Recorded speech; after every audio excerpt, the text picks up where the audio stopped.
Hey there, I'm Vivian, and this is Cody, and we're the Davises. We met in December of 2018 at 19 years old, and we've been together ever since. After getting married and trying to conceive for a couple of years to no avail, we decided to take it to the professionals and start out with our first round of IUI. I've got the Letrozole. We've got the trigger shot coming. We're doing IUI this month, baby. Starting at the clinic was honestly exciting because it felt like we were doing something this time. Here we are unboxing our trigger shot. So, I'm in the parking lot at SRM. I'm about to go into my ultrasound appointment. And I'm really nervous. I'm just really hopeful. At my clinic, for each cycle, they have you come in for a mid-cycle ultrasound where they check your follicle sizes, trigger you, and then the next day you come in for the IUI procedure. Usually your partner comes in that day too. I didn't have any dominant follicles on my right ovary, but in my left ovary I had two. One at 27 and one at 24 millimeters, which is huge. They discussed the risk of multiples again, and I'm so down. We would be down for one, let alone, like, we would be so blessed and honored to have two.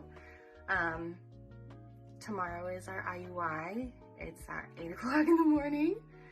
So there we go. I will be pregnant until proven otherwise tomorrow. He's literally in the fertility clinic right now doing his business so that I can do my procedure in an hour.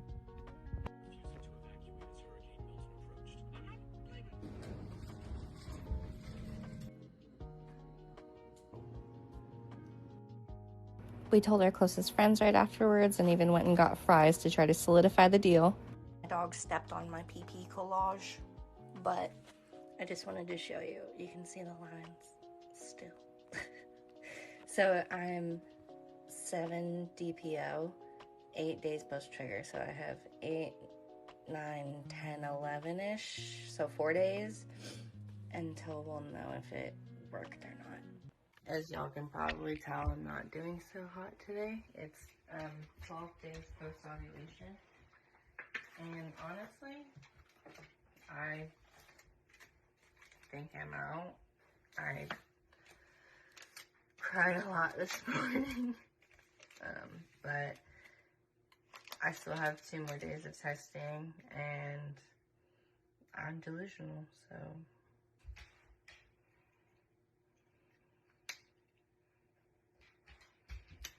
3 minutes. It's 3:35. So, this isn't the video that everyone wanted.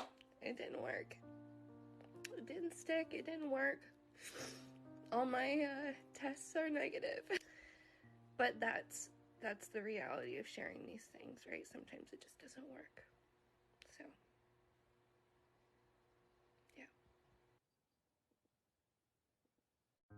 On the second round of IUI, when we went in, we saw a double rainbow on our way, and we were so hopeful because, again, it was another chance for multiples. Today is November 9th, 4 days post-trigger, 3 days post-ovulation / IUI. That's what we're looking like. It's also my 26th birthday.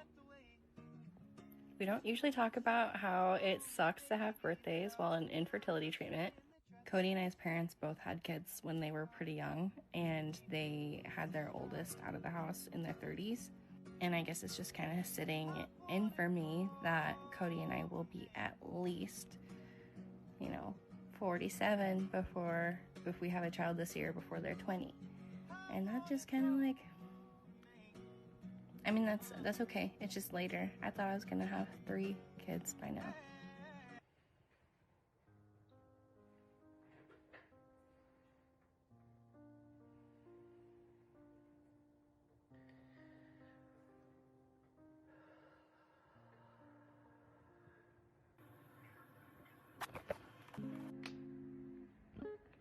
Sadly, this cycle didn't end up in a pregnancy either, and it was cycle day 1 once again.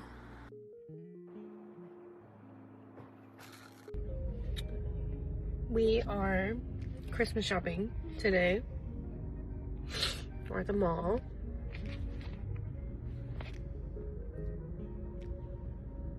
Got my ice cream. We're gonna have our IUI next Wednesday or Thursday. Our last one.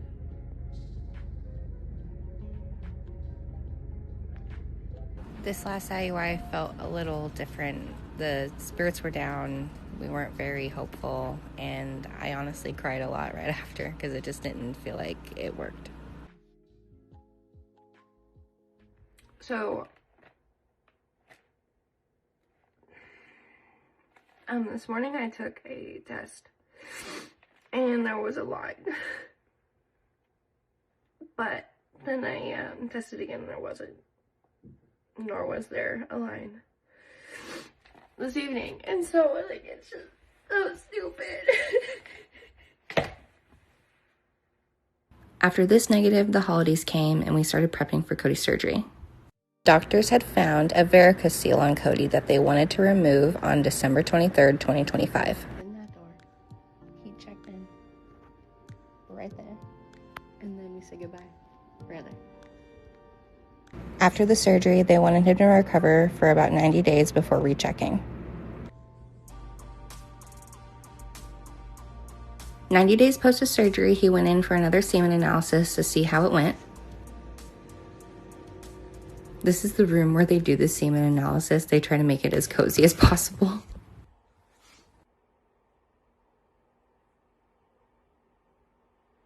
And here we are finding out that his surgery didn't work. It was really devastating, and I honestly don't know really what to say about it. It just really sucked. The surgery wasn't successful, but it kind of helped in a way, not really. All it did was double the amount of sperm, but it's the same motility percentage, meaning that they didn't improve quality-wise. So, nothing really changed. I just got home. I just got back from my pre-op appointment for my robotic endoexcision surgery, and it was with my physician, who is the lead surgeon, and then the assistant surgeon on her team. And I am so grateful to have amazing physicians that care. I'm just so fucking tired of this journey. You know, my husband having to have a surgery, me having to have a surgery, like all of you guys having to have a surgery. It's like not fair. I don't want to have surgery. I'm just so uncomfortable with the thought of everything that has to happen for me to have it. And I just wish that I could get pregnant without having to have surgery. We arrived at the hospital at around 5 a.m. and they checked me in. They gave me a cool bracelet. They gave us information on who my nurse is going to be. They changed me into this cute gown and I waited for all the fun to begin. They did a pregnancy test, which of course was negative. They gave me some loopy meds to make me feel a little bit better as I was feeling pretty anxious, and they also let my husband know where I was going to be at all times.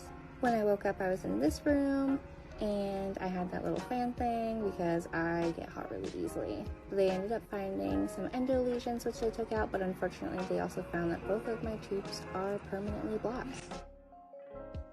The discovery of my tubes being closed and this recovery being really hard was honestly so much I couldn't have done it without my husband. Full tank of gas, open row, let's go.